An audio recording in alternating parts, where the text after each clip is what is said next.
येऊ साहेब? या. साहेब, ते बंदुकीच्या परवान्यासाठी अर्ज केला होता, तुम्ही कागदपत्र मागवले होते काही.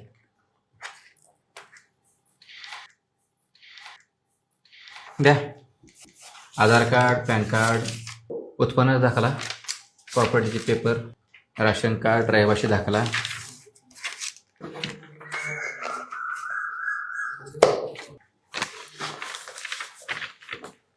तुमचं उत्पन्न फार कमी आहे की हो?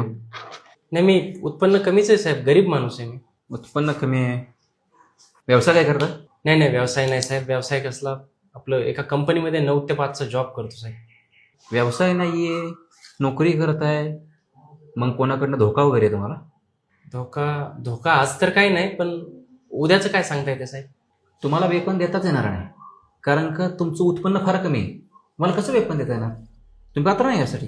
अहो साहेब, मी 2 मुलींचा बाप आहे, आणि मुलींचा बाप असणं ही सगळ्यात मोठी पात्रता पाहिजे आजच्या काळामध्ये बंदूक देण्यासाठी. खरं तर मी माझ्या मुलीला बंदूक देणार होतो, पण ती फार छोटी हो, 4 वर्षाची, म्हणून स्वतःसाठी मागतो. अहो साहेब, तुम्ही आमच्या मुलीबाळींना सुरक्षा देणार नाही, गुन्हेगारांना फाशी देणार नाही, मुलीच्या बापाला बंदूक तरी द्या. जमला तर तेवढं तरी कायद्यात बदल कर.